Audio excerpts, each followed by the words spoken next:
Hi everyone, कैसे हैं आप सब? आई होप कि सब अच्छे होंगे, बढ़िया होंगे और आपकी तैयारी भी बहुत ही अच्छी चल रही होगी।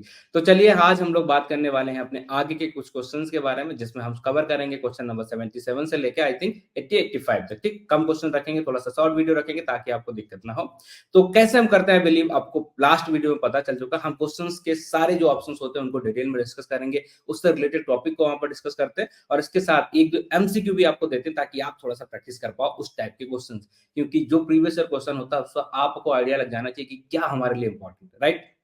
तो इससे जो ऑप्शंस में क्वेश्चंस होते हैं वो हमारे माने जाते हैं कि इंपॉर्टेंट टॉपिक है, उन्हीं को हम यहाँ पर कवर करेंगे। आई बिलीव आपको ये वीडियो बहुत ही अच्छी लगेगी। अगर आपको वीडियो अच्छी लग रही है, अगर आपको हमारा एफर्ट अच्छा लग रहा है, तो please like share and subscribe the channel, ताकि आगे और भी लोगों के पास ये इन्फॉर्मेशन पहुंच पाए। तो चलिए शुरू करते हैं अपनी आज की वीडियो को। Let me share my screen and I believe आप लोग देख पा रहे होंगे स्क्रीन पे आपके क्वेश्चंस आ चुके हैं। And over here you will find that there is question number 77 है, 78 है, 79 है, आई थिंक 80 है, 81 है और हम लोग आगे भी इसे कर सकते हैं। यही हमारा क्या है, पीवाई की क्वेश्चन है जिसे हम आगे यहाँ पर करने वाले हैं। क्वेश्चन सेट क्या है? सेट की अगर हम बात करें तो सेट हमारा ए जाता है और अगर हम उसकी बात लेंगे तो टीआरई 1.0 का सेट नंबर ए के क्वेश्चन हम कर रहे हैं और 2 के भी इसी तरीके से करेंगे आपके टीआरई 3.0 से पहले। ठीक, तो आपका ये बहुत ही अच्छी तरीके से प्रिपरेशन हो जाएगी। इससे आपको एक एज मिलने वाला है अपनी आपकी आगे वाली तैयारी में। तो क्या अप्रोच है, आई बिलीव आपको पता है। चलिए शुरू करते हैं अपनी आज की वीडियो को। तो हम यहाँ पर आ चुके हैं। I believe this is my question. तो क्वेश्चन हमारे स्क्रीन पे आ चुका है कि भाई साहब आपको बताना है। देखिए मैं क्या करने वाला हूँ, यहाँ पर मैं आपको चीजों को एक्सप्लेन करूंगा। हेयर यहाँ पर आप देखेंगे तो आपको ये क्वेश्चन से रिलेटेड, ठीक है, इस क्वेश्चन से रिलेटेड जो भी रिलेटेबल टॉपिक है या इसके ऑप्शंस में जो चीजें लें उनको मैंने यहाँ पर एक्सप्लेन किया। ठीक है, उससे रिलेटेड मैंने चीजों को और इंटरप्रेटर कंपाइलर के बीच में डिफरेंस भी बताया। After that I have given you two questions. मैंने यहाँ पर आपको दो क्वेश्चन दिए हैं that you have to do as a practice. ठीक है, तो इस पर्टिकुलर टॉपिक से रिलेटेड आपके पास इनफ से डाटा आ चुका है, इनफ से चीजें आ चुकी हैं जिन पे आप प्रैक्टिस कर सकते हो, सीख सकते हो चीजों को। चलिए पेन उठाते हैं और यहाँ पर आ जाते हैं हम लोग अपने मैदान में। A compiler is a translating program which. ठीक है, कंपाइलर क्या करता है, इस ट्रांसलेटिंग प्रोग्राम विच। ठीक, अब आपको यहां से आंसर देने हैं। अब यहां से आपको देखना है which translate instructions of a high level language into a machine level. Okay, answer number 1। Second है translate entire source code program into machine language. तो यहां पर अगर आप क्वेश्चन को सॉल्व करने की कोशिश करेंगे तो आपको दो चीजें देखनी है कि क्या इंस्ट्रक्शन, ठीक है, इंस्ट्रक्शन और सोर्स कोड में कोई अंतर होता है क्या। अगर ये बात आपको पता है कि भाई ये दोनों चीजें सेम ही हैं, ठीक है, ये दोनों चीजें हमारी सेम ही हैं। इंस्ट्रक्शन का मतलब क्या होता है, जो भी वहां पर कमांड दिए गए उनको हम बोलते हैं हमारे लैंग्वेज में इंस्ट्रक्शन, और सोर्स कोड की बात करते हैं एंटायर कोड को। ठीक है, एंटायर कोड को। तो आपको पता चल जाएगा भाई ये दोनों ही ऑप्शन आपके लिए सही है। बट क्या हमें इतना ही सीखना चाहिए यहाँ पर? नहीं, क्योंकि ऑप्शन हमारे यहाँ पर देख पा रही है। तो इसके हिसाब से हमें क्या देखना है, it is not involve in program execution. But देखिए भाई, प्रोग्राम एग्जीक्यूशन के लिए ही हम कंपाइलर का यूज करते हैं। For that only we are using the interpreter as well. इन्हीं तीनों चीजें के लिए हम लोग इसे यूज करते हैं। तो ये स्टेटमेंट तो हमारा गलत हो जाएगा। ठीक, अब हमें सेलेक्ट करना कि भाई क्या दो आंसर है या एक आंसर है। तो आई बिलीव कि दोनों चीजें सही हैं, तो ये आंसर हमारा हो जाएगा। बट क्या इतने से सीखने से हमारा काम चल जाएगा? कंपाइलर का क्वेश्चन आता वो किसमें ट्रांसलेट करता हमने देख लिया, उसका टिक कर दिया, इतने से काम हो जाएगा? नहीं, हमें और भी चीजें यहाँ पर सीखनी। क्या सीखना, चलिए आपको सिखाते हैं। हम बात करते हैं सबसे छोटा, सबसे बेसिक चीज, अगर हम चीज आपको बताते हैं कंपाइलर के बारे में। ठीक है, हम यहाँ पर लिख रहे हैं कंपाइलर। अब कंपाइलर का सबसे बेसिक चीज क्या होता है, ये एक साथ, ठीक है, होल कोड को, या हम बोलेंगे होल सोर्स कोड को एक बार में ही कंपाइल कर देता है। ये होल सोर्स कोड को एक बार में कंपाइल करेगा। और सेकेंड इसका जो कंपटीटर होता है, हम बोलेंगे कुछ लैंग्वेजेस में ये यूज करते हैं हम। अगर हम इसकी बात करेंगे, आपको ये भी पता होना चाहिए कि किस लैंग्वेज में कंपाइलर को यूज करते हैं, कहाँ पर हम पाइथन को इंटरप्रेटर का यूज करेंगे। तो अगर हम इसकी बात करते हैं तो आपको समझ में आ जाना चाहिए, यहाँ पर हम यूज करते हैं पाइथन और यहाँ पर हम ले लेते हैं सी प्लस प्लस। एक एग्जाम्पल ले लिया, यहाँ पर क्या करता है, ये लाइन बाय लाइन, ठीक है, लाइन बाय लाइन कोड को एग्जीक्यूट करता है। ये एक साथ में सारे कोड को एग्जीक्यूट कराता है। ठीक है, लाइन बाय लाइन एग्जीक्यूट कराता है। तो ये इन दोनों के बीच में बेसिक सा सबसे पहला सबसे इंपॉर्टेंट एक डिफरेंस होता है। आई बिलीव मुझे कलर अलग ले लेना चाहिए था। ठीक है, लाइन बाय लाइन ये डिफरेंस होता है। अब इसके बाद हमें क्या करना, इतना ही नहीं, देखा अब हम आपको दिखाते वाले हैं कंपाइलेशन। ठीक है, कंपाइलेशन की अगर हम बात करते हैं कि क्वेश्चन हमारा इस पे आया था, तो इस तरीके का क्वेश्चन आपसे पूछा जा सकता है कि भाई फेजेस बताओ कंपाइलेशन के। ठीक, तो सबसे पहले हम क्या देखते हैं, compiler operate through the series well defined phase each source code, ठीक है, each transforming the source code in a different intermediate representation before producing the machine code। ठीक, तो वो करता है फेज क्या है, सबसे पहला जो फेज होता है हमारा क्या होता है, उसे बोलते हैं लेक्सिकल एनालिसिस, सेकंड फेज को हम बोलते हैं सिंटैक्स एनालिसिस, थर्ड फेज को हम बोलते हैं सिमेंटिक एनालिसिस, और फोर्थ फेज को बोलते हैं इंटरमीडिएट कोड जनरेशन। और उसके बाद की चीजें नॉर्मल है, कोड जनरेशन के बाद हमारा यहाँ पर कोड जनरेशन हो रहा है, मतलब इंटरमीडिएट के बाद फुली कोड जनरेशन। ये हमारे फेज हो गए, इनको आप क्वेश्चन आ सकते हैं डायरेक्टली, ठीक, कि फेज को सीक्वेंशियल ऑर्डर में आप अरेंज कर दो। फर्स्ट थिंग इज दैट, अब ये होते क्या है, इनका एक्सप्लेनेशन भी आ सकता है, ठीक है। तो फर्स्ट फेज में हम क्या करते हैं, जो भी हमारा सोर्स कोड होता है उसको हम टोकन्स में कन्वर्ट करते हैं, ठीक है। उसको टोकन्स का मतलब हमारा क्या हो जा रहा है यहाँ पर, कीवर्ड, आइडेंटिफाई, लिटरल ऑपरेटर्स, इन सारी चीजों के ऊपर हम बात करते हैं। बेसिकली हम उसे टोकन्स के अंदर कन्वर्ट करते हैं। ये हमारा स्टेटमेंट के फॉर्म में क्वेश्चन आ सकता है कि लेक्सिकल एनालिसिस के अंदर क्या चीजें होती हैं, ठीक है। सेकंड आ जाएगा हमारा पार्सिंग। पार्सिंग का मतलब क्या होता है, यहाँ पर हम चेक करते हैं कि भाई ग्रामेटिकल जो रूल है प्रोग्रामिंग के, इज इट फाइन, मतलब जो भी आपने कमांड लिखा है क्या उसका सिंटैक्स सही है, ठीक है, क्या आपने सही जगह पे सही कॉलम लगाया है, उन सारी चीजों को अगर हम चेक करते हैं उसे बोलते हैं सिंटैक्सिकल एनालिसिस, इसी को हम बोलते हैं पार्सिंग, ठीक है। और कोड को हम टोकन्स में कन्वर्ट करते हैं, इसे बोलते हैं स्कैनिंग। इसके बाद आता है भाई हमारा सेकंड, ठीक है, वो थर्ड, इसे बोलते हैं हम सीमेंटिक एनालिसिस। सीमेंटिक का मतलब क्या होता है भाई, मीनिंग, ठीक है, मीनिंग कैप्चर करना। तो यहाँ पर देखिए, यहाँ पर भी सेम है, semantic rules of the language, ठीक है। रूल्स ऑफ द लैंग्वेज क्या चेक करता है, स्कोप, रेजोल्यूशन, क्या हमारी स्कोप वाली चीजें हैं, वेरिएबल सही जगह डिफाइन है, नहीं डिफाइंड है, ऑपरेशन सही है, ठीक है, उन सारी चीजों को एक मेंशन करेगा। तो ये कुछ चीजें हैं जिन्हें आपको ध्यान में रखना चाहिए, ठीक है। अब हम बात करते हैं इंटरमीडिएट कोड जनरेशन, ये क्या होता है, तो compiler translate high level source code into a intermediate representation which is easier to optimise and translated into different machine language, ठीक है। ये अब इसका मतलब क्या हुआ, यहां पर जो मतलब हम बात कर रहे हैं इसका मतलब ये है कि भाई आपका जो कोड है कंपाइलर ने उसे इंटरमीडिएट जनरेशन कर लिया है, इसका मतलब वो किसी और लैंग्वेज में अगर आप कन्वर्ट करना चाहते हो तो also you can do, means इसी वजह से इसे बोलते हैं प्लेटफॉर्म डिपेंडेंट, किसी भी लैंग्वेज में किसी भी तरीके से आप इसे कन्वर्ट भी कर सकते हो, ठीक। This is the only thing, after बार इसके लास्ट में ये इसे कन्वर्ट करके दे देता है। बट इश्यू क्या है कि हर चीज को ये होल, ठीक है, होल सोर्स कोड के एक बार में पास करेगा, वहां पे सारी चीजों को चेक करेगा, eight that time you will get the answer, ठीक है, सारी चीजों को। जैसे कि हमारा पाइथन में क्या होता है, हम जुपिटर नोटबुक में लिखते हैं और एक एक लाइन को हम चेक कर लेते हैं, बट यहाँ पर क्या ऐसे कर सकते हैं, नहीं। जुपिटर में हमने ऐसे लिखा प्रिंट और हमारा काम हो गया, एक लाइन जुपिटर होती है, वहां पर पता चल जाएगा भैया ये चल गया कि नहीं, कौन बता देगा, इंटरप्रेटर बताता है। क्यों, क्योंकि यहाँ पर सिर्फ एक लाइन आप लिखोगे उसको भी आप चेक करा पाओगे, मतलब चेक कराने पाने का मतलब क्या है कि भाई कि हमारी लाइन ये सही है, इसमें कोई एरर तो नहीं है, इसमें कोई भी हमारा टोकन को कन्वर्ट करना, ठीक है, एरर चेक करना, सिमेंटिक मीनिंग चेक करना, वो सारी चीजें सही है कि नहीं। तो ये हम इंटरप्रेटर में तो करा सकते हैं, बट हम कंपाइलर में नहीं करा पाते, उसमें हमें होल कोड डालना पड़ता है, ठीक। ये चीज आपको समझ में आ गई। अब और आपको देखते हैं यहाँ पर अच्छे से बताते हैं, देखिए कंपाइलर और इसके बीच में तो आई बिलीव आपको क्वेश्चन आने। तो पहला क्वेश्चन यहाँ पर क्या बनेगा भाई, एग्जांपल बताओ कौन कौन सी लैंग्वेजेस हैं। तो आप देख पा रहे हैं यहाँ पर सी हो गई, सी प्लस प्लस हो गई, रेस्ट हो गई, ये सब क्या है, कंपाइलर। यहाँ पर पाइथन होगी, जावास्क्रिप्ट होगी और रूबी हो गई, ये क्या है हमारी इंटरप्रेटर के बेस पे। पहला बहुत इंपॉर्टेंट, बहुत इंपॉर्टेंट। सेकंड हम डिफरेंस देखते हैं, क्या भाई ट्रांसलेशन, ये क्या करता है, entire high level source into machine level. तो ये इंपॉर्टेंट पॉइंट हो जाती है कि एंटायर कोड को हम ये एक बार में कन्वर्ट करते हैं, ठीक है, एंटायर कोड को एक बार में कन्वर्ट करता है। अगर यहाँ आप देखेंगे तो भाई क्या होता है, high level source code into machine language, line by line और स्टेटमेंट बाय स्टेटमेंट। तो ये जो डिफरेंस मैं आपको बार बार बता रहा था, this is the important thing. ठीक, यहाँ पर पूरे कोड को डालते हैं, यहाँ पर लाइन बाय डालते हैं। इसके एग्जांपल ये हो गए, इसके एग्जांपल ये हो गए, और एक क्वेश्चन हमने यहाँ पर भी देख लिया इसके स्टेप्स के फेज के बारे में। और एग्जीक्यूशन की अगर हम बात करें, after the compilation process the result machine learning can be executed multiple time without needing the recompilation. मतलब इसका एग्जीक्यूशन फास्ट होता है। क्यों, क्यों फास्ट होता है, क्योंकि इसे बार बार आपको कंपाइल नहीं करना पड़ेगा। आपने पूरा कोड लिया, जैसे मैं आपको थोड़ा समझाने की कोशिश करूंगा। यहाँ पर आपका ये कोड है, सपोज ये कोड है, इसके अंदर आपका कोड रखा, आपने इसे एक बार कंपाइल कर लिया, अब आप कितनी बार भी इसे रन करवाओगे तो ये क्या करेगा, कम टाइम लेगा, क्योंकि एक बार जो टाइम फर्स्ट बार आप रन कराते हो, at that time it will take maximum time, ठीक है। फिर आप अगर इसे दोबारा यूज करा रहे हो, किसी दूसरी वैल्यू को लेकर आ रहे हो, तो इसका टाइम क्या हो जाता है, कम। तो ये क्या हो जाता है, हमारा थोड़ा सा फास्ट हो जाता है। क्या हो जाएगा, फास्ट हो जाएगा, ठीक है। अब यहाँ पर अगर हम बात करें एग्जीक्यूशन की, read, translate, execute line by code on the fly, this make interpreter slower. Compare to the compiler. तो ये जो स्टेटमेंट लिखा है, ये आपका एक क्वेश्चन है, इन दोनों में से कौन सा स्लो होता है? ये क्वेश्चन आ सकता है भाई कि which one is faster and slower. आपको इन दोनों में डिफरेंस दे दिया जाएगा, आपसे पूछा जाएगा। तो आपको ये चीज ध्यान रखनी कि भाई इंटरप्रेटर में क्या होता है, कंपाइल हमने एक बार पूरा कोड कर लिया, बट अगर हम बात करते हैं इंटरप्रेटर की अगर हम बात करेंगे, ये line by line her code को हर बार करेगा। जितने बार आप एग्जीक्यूट करोगे तो बार बार ये फिर से पूरा इंटरप्रेट करके करेगा, तो इसमें उसका टाइम थोड़ा मैक्सिमम हो जाता है, ठीक है, ज्यादा लग जाएगा। बट यहाँ पर एक बार कंपाइल होगा, आप कितनी बार भी रन करो, इट इज वेरी इजी, कोई भी दिक्कत नहीं आएगी। चलिए, इसी तरीके से अगर हम एरर डिटेक्शन की बात करें, तो since compiler translate entire code once it can in a single compilation session.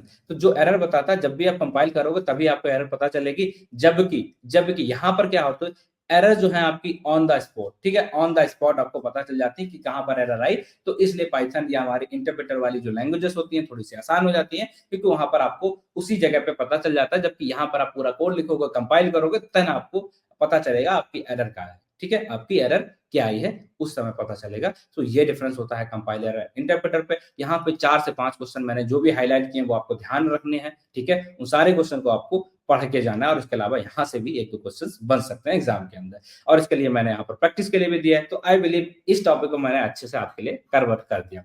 अब हम लोग बात कर लेते हैं भाई पार्सिंग अप्रोच इन कंपाइलर। अब देखिए दूसरा क्वेश्चन कंपाइलर से आ गया पार्सिंग अप्रोच के बारे में, कि क्या है, हमने क्या बोला था आपसे, देख रहे हो बाबू, काम आ रहा है पार्सिंग के बारे में। अब इस पे एक क्वेश्चन आ गया, ठीक है, इसी पे एक क्वेश्चन आ गया, सेकंड क्वेश्चन जिसे हम बोलते हैं, आप देखेंगे यहाँ पर। तो भाई ये हमारा फर्स्ट क्वेश्चन था। आप सेकंड देखिए, which of the following approach used in C plus plus. तो सी प्लस प्लस में कौन सी अप्रोच हम फॉलो करते हैं? तो आप देखेंगे तो यहाँ पर left right top down bottom down, मतलब आप यहाँ पर तुक्का नहीं मार सकते, कुछ भी हिंट आपको नहीं मिलना, मतलब आपको एग्जैक्ट आंसर पता होना चाहिए, ठीक है। तो चलिए जानते हैं इसके बारे में, समझते हैं, फिर आपको हम आंसर को भी बताएंगे। चलिए हम यहाँ पर आ चुके हैं, आप देखेंगे मैंने जो भी अप्रोचेस होती है हमारी, ठीक है, उन सारी अप्रोचेस को यहाँ पर लिख दिया है, उसके बारे में सारी चीजें डिफाइन भी कर दी हैं। डिफाइन करने के बाद मैंने यहाँ पर सी प्लस प्लस के बारे में और डिटेल में लिख दिया। यहाँ पर आप देखने को मिल रहा है कि सी प्लस प्लस क्या करता है भाई, बॉटम अप पार्सिंग करता है, ठीक है, क्या करेगा, बॉटम अप पार्सिंग। तो आपके इसके बेस पे आंसर हो जाएगा ये थर्ड वाला, सी वाला आपका आंसर यहाँ पर करेक्ट हो जाना चाहिए। अब देखिए दूसरी चीज क्या है, टिपिकली एम्प्लॉइंग एलआर पार्सिंग, मतलब पार्सिंग हमारे कितने तरीके की हो सकती है, कितने तरीके की हो सकती है? अगर हम यहाँ पर देखेंगे पार्सिंग की बात करेंगे, पार्सिंग, ठीक है, पार्सिंग कितना हो सकता है? पहले तो bottom to top, top to bottom, फिर लेफ्ट टू राइट और राइट टू लेफ्ट। तो हमें पता कि भाई राइट टू लेफ्ट तो कोई लैंग्वेज ऐसा नहीं होता। तो ये हमारी बेसिकली 3 तरीके की पार्सिंग हो जाती है, ठीक है, बेसिकली 3 तरीके की हमारे पास पार्सिंग होती है। राइट टू लेफ्ट ऐसा तो कोई भी लैंग्वेज ऐसी नहीं है। हम ऊपर से नीचे जा सकते हैं, नीचे से ऊपर जा सकते हैं, और लेफ्ट टू राइट जाते हैं। मतलब क्या हुआ, बेसिकली हमारी जो अप्रोचेस रहती हैं 2 ही रहती हैं। कौन-कौन सी? एक तो आप यहाँ से शुरू करेंगे एग्जीक्यूट करना कोड, ठीक है? ऊपर से लेके आप नीचे तक कोड को चेक करेंगे। ऊपर से लेके आप नीचे तक कोड को चेक करेंगे कभी-कभी, ठीक? जैसे अगर हम बात करते हैं इंटरप्रेटर की, तो वहाँ पर ऊपर से लेके नीचे तक चेक करते हैं। अब फिर ऊपर से आया नीचे, नेक्स्ट लाइन में अगर हम चेक करते हैं, देखिए जो हम बात करते हैं अप्रोच की, तो पहले तो हम देखते हैं कि ऊपर वाली लाइन से हम कोड को शुरू करेंगे चेक करना या नीचे वाली लाइन से। तो अगर आप ऊपर से नीचे आ रहे हैं तो इसे हम बोलते हैं क्या? टॉप डाउन, ठीक है? Top down. और अगर आप नीचे वाली लाइन से लेके अगर ऊपर तक जा रहे हैं, इसे हम बोलते हैं बॉटम अप, ठीक है, बॉटम अप। तो हम सी प्लस प्लस की बात करेंगे तो वहां पर इस तरीके से कोड का पार्सिंग होती है, कोड को चेक करते हैं, उसको सिंटेक्स वगैरह ग्रामर वगैरह हम नीचे से शुरू करते चेक करना है। अब उसके बाद आप कहेंगे ठीक है, ये टॉप डाउन बॉटम अप तो हमें समझ में आया, ये हो गई बॉटम अप, ओके, बहुत बढ़िया। यहाँ पर हमारा क्या हो गया है, टॉप डाउन। ये 2 चीजें आई हैं, बट हमारा दिक्कत क्या है भाई, हमारी दिक्कत आ रही है अलग कि भाई अब ये बताओ आप लेफ्ट राइट क्या है? तो भाई एक लाइन तो आप देखोगे ना, तो लाइन में आप कैसे जाओगे? ये तो नंबर ऑफ लाइन है, तो नंबर ऑफ लाइंस के अंदर आप एक एक करके ऊपर जा रहे हो, बट लाइन के अंदर आप कैसे जाओगे? Left to right. तो ये हो गए हमारे तीनों अप्रोच, आई बिलीव मैंने आपको समझा दी है, और इसके बारे में डिटेल से और बढ़िया तरीके से यहाँ पर आपको सीखने को सारा कुछ मिलेगा। चलिए देखिए, यहाँ पर अगर हम टॉप डाउन की बात करते हैं तो आपको देखने को मिल जाएगा। यहाँ पर देखिए right to most, left to most, ये हमारा एग्जांपल दिया गया है कैसा होता है। और यहाँ पर आप सारी चीजें देख सकते हैं। यहाँ पर क्या होता है, parse start from the highest level of the parse tree and work toward the down, ठीक है, हाईएस्ट लेवल से शुरू करके लीफ तक जाता है, इसे बोलते हैं टॉप डाउन। सेम इसका उल्टा हो जाएगा, यहाँ पर हमारा क्या होता है, उल्टा हो जाता है। क्या हो जाएगा आप देखेंगे, यहाँ पर लीफ से हम शुरू करते हैं, ठीक है, बेसिक से शुरू करेंगे और कहाँ जाएंगे, रूट तक, ठीक है। तो ये हमारा हो जाता है बॉटम अप पार्सिंग। अब यहाँ पर देखें मोस्ट पावरफुल, इसका यूज केस वो समझिए, नेक्स्ट क्वेश्चन इस पे आ सकता है, क्यों ये डिफरेंस क्यों है, अगर हम बॉटम अप यूज कर रहे हैं या टॉप डाउन यूज कर रहे हैं तो इनमें डिफरेंस क्या आता है, क्यों ये इंपॉर्टेंट है, this is the most important. तो अगर हम देखेंगे top down simple grammar rule where the structure of the past can be predicted in advance, ठीक, तो मतलब यहाँ पर सिंपल ग्रामर रूल पे अगर आपको काम करना है तो ये वाली अप्रोच आप यूज करेंगे। और सी प्लस प्लस हमारी one of the complex language होती है, ये मतलब wide ranger of grammar compare to the top down. मतलब अगर हम बात करेंगे कि कौन सी ज्यादा अच्छी है ग्रामर को हैंडल करने में, कौन सी ज्यादा पावरफुल है, तो आप बताएंगे जिसमें बॉटम अप पार्सिंग होती है दैट इज मोर गुड, ठीक है, दैट इज मोर गुड। ये चीजें आपको यहाँ पर सीखनी है। अब हम यहाँ पर बात करते हैं passing approach by C plus plus. अब इसका देखो हमने यहाँ पर लिखा है, इसका क्या होता है एग्जाम्पल, बॉटम अप होता है, क्यों, ये सूटेबल होती है complex language like C plus plus के लिए, ठीक है, because it can handle the intricate grammar syntax rule more effectively. तो ग्रामर के जो रूल्स होते हैं उनको मोर हैंडल अच्छा काम करता है ये। तो आपको इस चीज के भी ध्यान रखना कि अगर कोई लैंग्वेज आसान है, ठीक है, तो उसमें हम यूज करेंगे टॉप से बॉटम, और अगर कोई लैंग्वेज सरल है तो हम उसमें यूज करते हैं बॉटम से अप, ठीक है, ये हमारे पासिंग रूल होते हैं। अब आप कहेंगे क्या क्या फायदे होंगे और क्या क्वेश्चन बन सकते हैं, तो चलिए आपको बताते हैं इसके क्वेश्चंस की। तो यहाँ पर आप देखेंगे कहां से कहां शुरू होती है बेसिक डिफरेंस, आई बिलीव ये तो हमने बता दिया कि इसमें टॉप से लेके कहां जाते हैं लीव्स तक, और ये भाई लीव से लेके टोकन से लेके कहां तक जाता है रूट तक, ठीक है, ये उल्टा चलता है, रूट तक जाता है, ठीक है। अब इसके बाद सेकंड में क्या होता है, ये भाई क्या करता है सिंपल ग्रामर, ठीक है, प्रोडिक्टेबल ग्रामर को यहाँ पर काम हैंडल कर सकता है, ये हमारा कॉम्प्लेक्स, ठीक है, कॉम्प्लेक्स, तो ये क्वेश्चन आपके लिए आ सकता है। अब यहाँ पर आप देखेंगे तो ये क्या कर सकता है कॉम्प्लेक्स, ठीक है, कॉम्प्रिहेंशन इंफॉर्मेशन को बहुत अच्छी तरीके से डिटेक्ट कर सकता है, जबकि ये इतने अच्छे से एरर को डिटेक्ट नहीं कर सकता है। तो ये हो गए हमारे तीन बेसिक से डिफरेंस, और इसके बाद में आपके लिए दो क्वेश्चन दे दिए, ये आपको करना है, और भाई क्वेश्चन का एक्सप्लेनेशन भी मैंने यहाँ पर दे के रखा हो, तो उसके लिए आपको परेशान होने की जरूरत नहीं है, क्यों ये करेक्ट है क्यों ये इनकरेक्ट है उसका भी एक्सप्लेनेशन देके रखा। तो आप सोचिए, ठीक है, मेहनत तो कर रहा हूं, मेहनत कर रहा हूं आपके लिए, आप बस इसे ध्यान से करते रहिए, ठीक है। तो हमारे तीन फायदे होते हैं टॉप और बॉटम अप का, ठीक है, क्या होता है ग्रामर रूल अच्छे से हैंडल कर सकता है, इफिशियंसी इसके अंदर अच्छी होती है, ठीक है, कॉम्प्लेक्स टाइम कॉम्प्लेक्सिटी हमारी कम हो जाती है इसकी वजह से। अगर आप बॉटम टॉप से बॉटम जाएंगे तो आपका टाइम थोड़ा सा ज्यादा लग जाएगा, और उसके बाद हम करते हैं एरर रिकवरी, ठीक है, एरर रिकवरी। तो ये थे हमारे बेसिक से डिफरेंस। अब हम आते हैं क्वेश्चन नंबर नेक्स्ट, तो इसका आंसर हो जाएगा बाबू बॉटम अप। चलिए अब हम बात करते हैं वर्चुअल इनहेरिटेंस।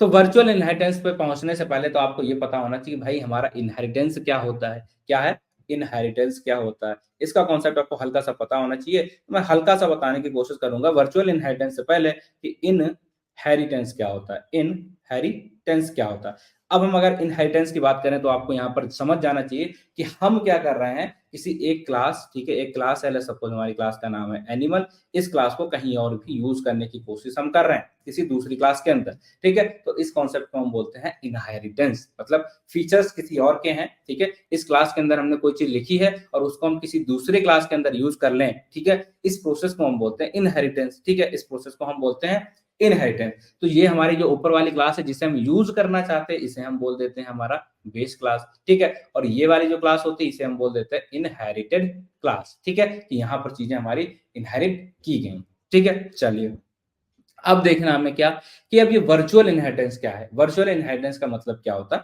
उसे समझाने की कोशिश करते हैं। तो यहां पर अगर हम आएंगे तो आपको देखने को मिलेगा वर्चुअल इनहेरिटेंस क्या है, it resolve the diamond problem. ये डायमंड प्रॉब्लम क्या होती है, तो अगर आप इसे देखेंगे ये है, ये क्लास है, इसे आप यहाँ भी इनहेरिट कर रहे हैं और इधर भी कर रहे हैं, ठीक है, तो इससे ये क्या डायमंड शेप एक बन रहा है, ठीक है, डायमंड शेप बन रहा होता, तो इसको हम बोलते हैं डायमंड से प्रॉब्लम ना हो उसको कौन रोकता है, इसको रोकने के लिए जो काम करता है उसे बोलते हैं हम वर्चुअल इनहेरिटेंस। मतलब क्या हुआ, मतलब बस इतना सा हुआ कि डायमंड से जो प्रॉब्लम आपके क्रिएट ना हो उस चीज को रोकने के लिए हमारा क्या काम होता है, उसको रोकने के लिए जो कॉन्सेप्ट होता है उसे बोलते हैं हम वर्चुअल इनहेरिटेंस, ठीक है। चलिए कब अराइज होता है, multiple inheritance scenarios when derived class inherit from the two or more class, ठीक है, two or more class that have a common base class. मतलब क्या हुआ, मतलब क्या हुआ कि भाई हम क्या करना चाहते हैं, ये जो हमारी क्लास थी ये क्या थी बेस क्लास, इससे हमने दो इनहेरिट कर रहे हैं, इससे और इसको दो इनहेरिट कर लिया,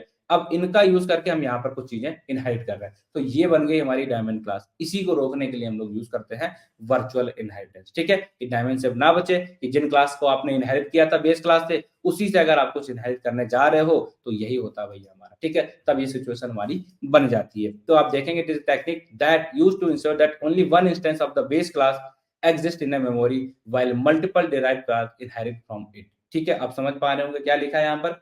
देखिए सरल भाषा में समझने की कोशिश करते हैं। It is used to ensure that only one instance of a base class exists in a memory while multiple derived class inherit from it।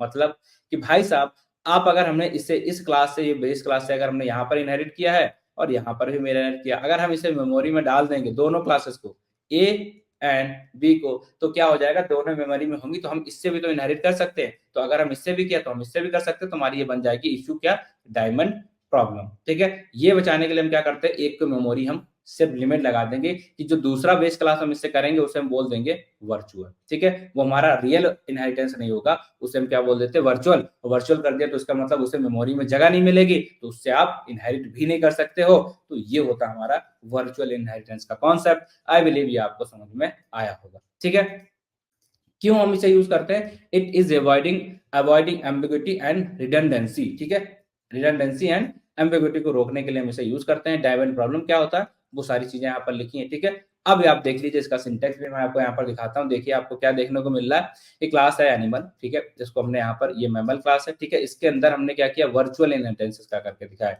ये देखिए इस तरीके से हम वर्चुअल इनहेरिटेंस कर सकते हैं। आई बिलीव ये आपको समझ में आई होंगी चीजें। ठीक है, ये समझ में आई होंगी, ताकि सेम चीज हमारी हर जगह ना हो जाए। ठीक है, तो हमने क्या कर दिया भैया, वर्चुअल बना दिया उसको। क्या किया, वर्चुअल कीवर्ड का यूज करते हैं। तो आपसे ये भी क्वेश्चन पूछा जाता, वर्चुअल इनहेरिटेंस को करने के लिए हम कौन सा कीवर्ड यूज करते हैं, तो आप बता सकते हैं आप क्या, कि भाई वर्चुअल कीवर्ड का यूज करेंगे। ठीक है, जैसा कि हम यहाँ पर देख भी पा रहे हैं। चलिए, इसके बेस पे आपके लिए दो क्वेश्चन हैं, आराम से देखिए, आराम से इन्हें सॉल्व करिए, देखिए चेक करिए कितना आपने सीखा है। चलिए हम लोग बात कर लेते हैं नेक्स्ट क्वेश्चन की। और अगर हम नेक्स्ट क्वेश्चन की बात करेंगे तो यहाँ पर आपको पता चलेगा कि भाई हमारा आंसर क्या है। ठीक है, आंसर क्या है। तो अगर हम यहाँ पर आते तो आपको देखने को मिलेगा, following C plus plus statement is compiled and executed. ये हमारा स्टेटमेंट लिखा गया है, क्या ये रन करेगा कि नहीं, ये हमारा कोडिंग क्वेश्चन है, क्या ये रन करेगा कि नहीं। हमारा आंसर आ रहा कि ये प्रॉपर करेगा, नहीं करेगा, सिंटैक्स एरर है, कुछ ऐसी एरर है, क्या है, ऐसी चीजें हमें यहाँ पर पता करनी है। तो चलिए शुरू करते हैं, इसके पता करने की कोशिश करते हैं, बताते हैं आपको क्या क्या यहाँ पर आंसर्स आ सकते हैं। यहाँ तक किसी को कुछ दिक्कत है क्या, यहाँ तक किसी को कोई दिक्कत आ रही है तो बता दो। ठीक है, अब यहाँ पर अगर हम बात करेंगे तो हमारे कुछ कॉन्सेप्ट आपको देखने को मिलेंगे, उनके बारे में पहले बात करेंगे, उसके बाद हम यहाँ पर आपको आंसर्स इसके बताने वाले हैं।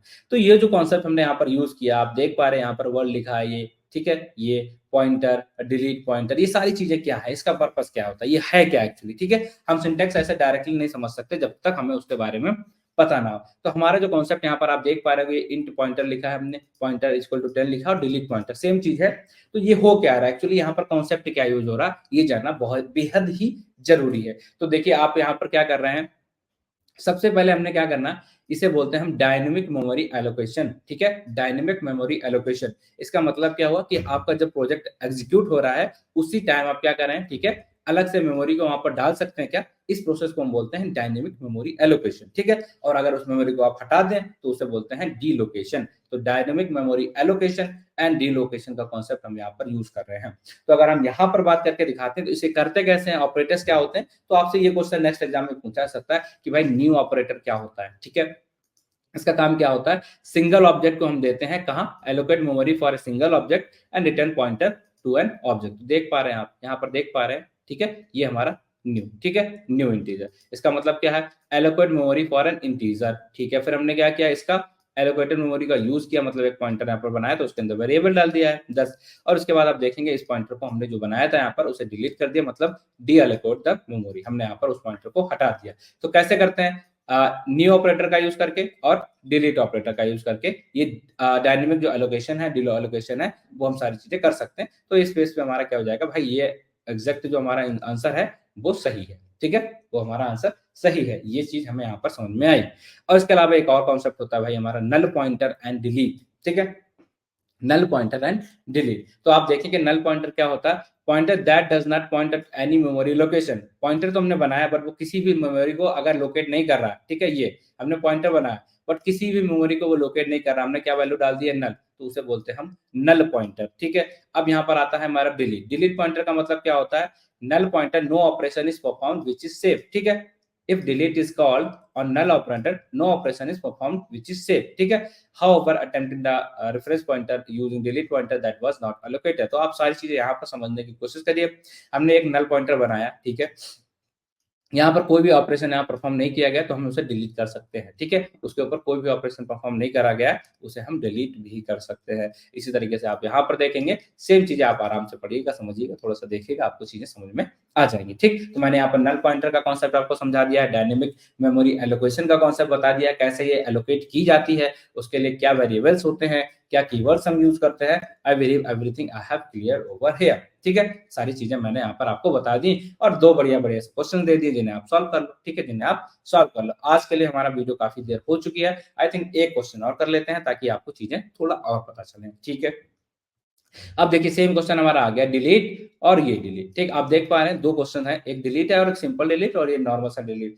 अब हम क्या करेंगे, ये क्वेश्चन हम कर सकते हैं क्या बिना पढ़े? नहीं कर सकते. इसके लिए हमें क्या करना पड़ेगा, डिलीट के दोनों जो चीजें यहाँ पर देखने को मिल रही हैं, इनके कॉन्सेप्ट को हम यहाँ पर जाके थोड़ा समझते हैं. तो आप देखेंगे भाई डिलीट ऑपरेटर क्या होता है और ये डिलीट विद कैपिटल ब्रैकेट ये क्या होता है. It is deallocate memory allocated for the single object, ठीक है. सिंगल ऑब्जेक्ट है जिसे हम कैसे बनाते हैं, न्यू का यूज करके, ठीक. अगर किसी सिंगल ऑब्जेक्ट के लिए मेमोरी हमने एलोकेट की थी, उसे हमें डिलीट करना, for that we are using that particular single delete, ठीक है. हमने डिलीट कर दिया. बट अगर हम जो मेमोरी ले रहे हैं, इसका मतलब क्या, हम एरे के फॉर्म में मेमोरी एलोकेट कर रहे हैं, ठीक है. तो उसको अगर हमें डीलोकेट करना है, उसके लिए वी विल यूज दैट, ठीक है, we will use that delete. मतलब हमने यहाँ पर न्यू कैसे लिया, न्यू कैसे लिया, एरे के फॉर्म में लिया. इंट ऑफ 5 मतलब 5 वैल्यू के लिए हमें यहाँ पर मेमोरी चाहिए थी, तो हमने इसे कैसे बनाया था, new of that particular bracket, ठीक है. इनका यूज करके बनाया. तो आप देख पा रहे हैं कि एरे के लिए लिया, तो इसको डिलीट करने के लिए हम नॉर्मल डिलीट का यूज नहीं कर सकते हैं, एरे के साथ डिलीट का यूज करेंगे, then only it will work. मतलब न्यू का काम होता है मेमोरी एलोकेट करना, डिलीट का काम होता है मेमोरी डीलोकेट करना. बट आप देख पा रहे हैं डिफरेंस क्या है यहाँ पर भाई, यहाँ पर सिंपल सा न्यू है एक वैल्यू के लिए, और यहाँ पर एरेज के लिए हमने मेमोरी को एलोकेट किया, तो डिलीट करने के लिए भी हमें एरे का साइन यहाँ पर लगाना पड़ेगा. सो दोनों चीजें आई बिलीव आपको समझ में आ गई होंगी, और इससे रिलेटेड दो हमारे बढ़िया बढ़िया से क्वेश्चंस भी आपके लिए अवेलेबल यहाँ पर है, ठीक है. आई बिलीव आपको ये सारी चीजें आपको समझ में आई होंगी. और यहाँ पर हम बात करते हैं मेमोरी लीक क्या होती है, प्रॉपर मेमोरी मैनेजमेंट क्या होता है, इम्पैक्ट ऑफ मेमोरी लीक्स क्या होता है. तो देखिए हम मेमोरी लीक्स के बारे में थोड़ी सी आपको चीजें आपको दे देते हैं इन्फॉर्मेशन, उसके बाद हमारे दो क्वेश्चंस आपको मिलेंगे, ठीक है. दो क्वेश्चंस आपको यहाँ पर मिलने वाले हैं. तो अगर हम मेमोरी लीक की बात करते हैं, memory leak occur when the dynamically allocated memory is not memory deallocated after the longer period, ठीक है. इसका मतलब क्या हुआ, इसका मतलब ये है कि आपने एक बार मेमोरी को डायनेमिकली अलॉट तो कर दिया था, ठीक है, बट उसे डीलोकेट नहीं किया, डीलोकेट नहीं किया. इसी कॉन्सेप्ट को हम बोलते हैं मेमोरी लीक. कहां पे बोलते हैं, सी प्लस में, ठीक है. ये डिलीट वाला है is not called on dynamically allotted memory. मतलब आपने उसे हटाया नहीं, मेमोरी की जगह तो ले ली है, बस उस जगह को छोड़ा नहीं, तो इसी को हम क्या बोलते हैं, मेमोरी लीक हो गई हमारी, ठीक है. मेमोरी लीक हो गई. इससे घाटे क्या होते हैं, रिसोर्स डिप्लीशन, ठीक है. रिसोर्स डिप्लीशन मतलब क्या हुआ, इसका continuous memory leak on depleting variable memory, कि जो हमारे पास मेमोरी है वो तो लिमिट है ना, तो वो तो हमारी खराब हो जाएगी, कम हो जाएगी. रिसोर्सेज की हमारी जो मेमोरी है कम होती चली जाएगी. इसी तरीके से इसका अनप्रेडिक्टेड बिहेवियर भी हो सकता है, और डिफिकल्टी इन डिबगिंग. जब भी आप डिबग करने जाओगे आपको एरर आएंगे, बट आप समझ नहीं पाओगे क्यों एरर आ रहा, क्योंकि आपने मेमोरी को डीलोकेट नहीं किया था. तो ये सारी चीजें हैं, बिलीव आपको पता होना चाहिए. जब भी हम एलोकेट कर रहे हैं तो हमें डिलीट करना चाहिए, जब भी हम न्यू कर रहे हैं हमें डिलीट इस तरीके से करना चाहिए. यही सारी चीजें आपको यहाँ पर बतानी थी, और ये हमारा आ चुका है दो और क्वेश्चन, इसका आंसर विद इनका एक्सप्लेनेशन दिया गया है. आई बिलीव ये वीडियो आपको अच्छी लगे, ठीक है. मैंने सारी चीजें यहाँ पर डिस्कस कर ली हैं, सारी चीजों को मैंने ऑप्शंस आपको भी यहाँ पर दे दिए हैं. तो आई बिलीव आपको यहाँ तक आज की क्लास में मजा आया होगा. आज की क्लास आपने बहुत ही अच्छी तरीके से सीख ली होगी, ठीक है. चलिए तो हम क्या करते हैं, एक आंसर भी इसका आपको बता देते हैं. इसका आंसर क्या हो जाएगा भाई, देखते हैं. Delete is syntactically correct for delete. चलिए, डिलीट इज रॉन्ग, हेंस देखो ये तो गलत हो गया, सिंटैक्स वाले ऐसी कोई बात नहीं है. यहाँ पर अगर हम देखेंगे नॉर्मल ऑब्जेक्ट, ठीक है, नॉर्मल ऑब्जेक्ट क्या होता है, तो इसकी वजह से कोई मतलब नहीं बनता. इज यूज सिंगल ऑब्जेक्ट, ठीक है, whereas delete is use for the multiple array, ठीक है. यही चीज तो हमने यहाँ पर लिखा था, ये वाला, ठीक है. डिलीट का काम क्या होता है हमारा, इधर ये, ठीक है. ये मल्टीपल ऑब्जेक्ट के लिए रहता है, एरे के लिए, और ये वाली लाइन जो है सिंगल ऑब्जेक्ट के लिए. तो सारी चीजें आपको मैच करेंगी, कोई दिक्कत नहीं आएगी. तो आंसर नंबर सी हमारा करेक्ट हो जाएगा, ठीक. So this the thing, this is the for the today's class. I believe आपको ये क्लास अच्छी लगी और आपको ये पीडीएफ मैं लिंक में प्रोवाइड करा दूँगा। यहाँ से आप सारी चीज़ों को देख सकते हैं, प्रैक्टिस कर सकते हैं। डिस्क्रिप्शन बॉक्स में सारी चीज़ें आपको मिल जाएँगी। So thank you for watching the video. मिलते हैं आप लोगों से कल की क्लास में नए टॉपिक के आगे के क्वेश्चन्स को सॉल्व करने के लिए। टेक केयर, तब तक के लिए बाय-बाय।